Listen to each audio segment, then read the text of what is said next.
Morning, students. Okay, I hope all of you are fit and healthy and fine also. So, dear students, this is the last topic what we are going to study today, the chapter number 15, the Sultanate period. Today we are going to read about Lodhi dynasty, and they ruled from 1451 to 1526 AD.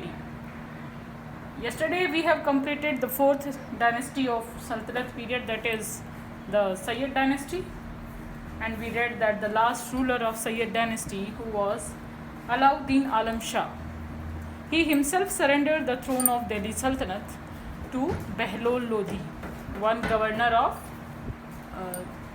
Lahore during Tughlaq rule.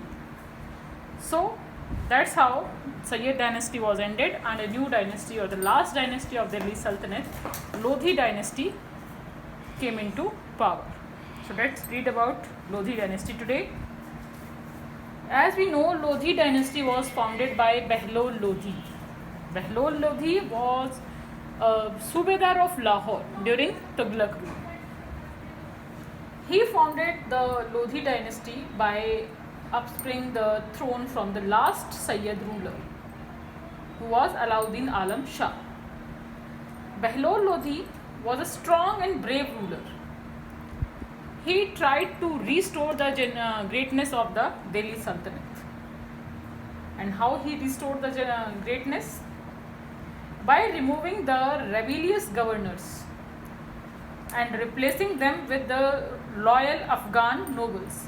He replaced the nobles who were revolting against the Sultanate, and he replaced with the loyal Afghan nobles who were loyal to the Behlol Lodhi.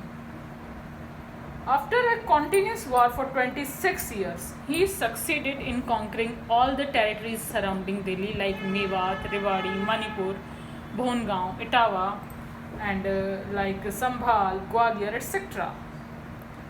Though he was an illiterate, but he extended his patronage to art and learning. He died in 1488, and his empire stretched from Punjab to Bihar during his reign. That's all about Behlol Lodhi, who was the founder of last dynasty of Delhi Sultanate, and it was an Afghan dynasty. Then he was succeeded by his son Nizam Shah. Nizam Shah, he was given the title Sikandar Lodhi. In 1489, he succeeded his father Behlol Lodhi, and he also continued the policy of expansion of his father.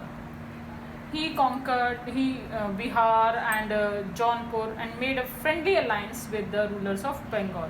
That's why he extended his empire. He shifted his capital from Delhi to Agra, and he also built a city named near Agra. The city named was the village of Sikandra. And he also introduced some reforms, welfare reforms for the common people, like lowering prices of all essential commodities and providing loans to the farmers. And he took keen interest in the development of agriculture.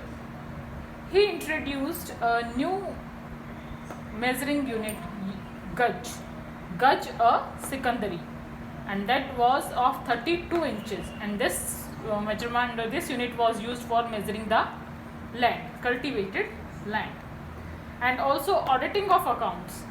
This reform was also introduced by Sikandar Lodhi.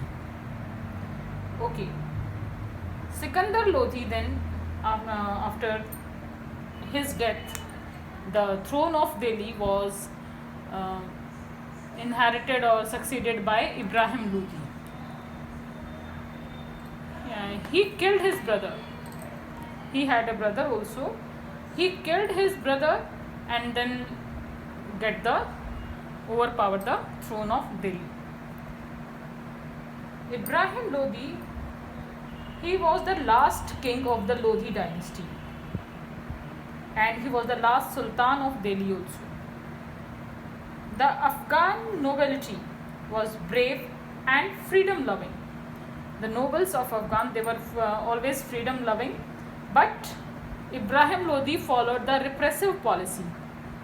Repressive policy means he asserted all the power in his own hands only. He don't want to distribute the power, and his treatment towards his governors and noble was very unsympathetic. He didn't have any sympathy towards his nobles and governors. That's why his nobles turned against him, because they don't like any ruler who like to suppress them. And just because of this reason, the governor of Punjab on that time, Daulat Khan, he invited Babur to overthrow Ibrahim Lodi, and Babur accepted the offer and he invaded India. And in the first battle of Panipat in 1526 AD, Babur defeated Ibrahim Lodi and killed him, and laid down the foundation of Mughal Empire in India. That's how this Afghan dynasty, Lodi dynasty, came to an end. And with the end of this, the Sultanate period also ended. The Mughal dynasty came into power. Ibrahim Lodi was the only Sultan who killed in the battlefield.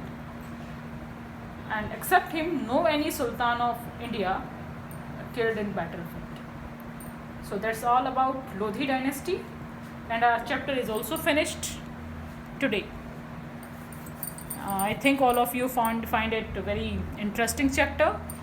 If still any of you have any doubt, you can ask me during class or after class by sending WhatsApp message or call. Thank you and have a nice day.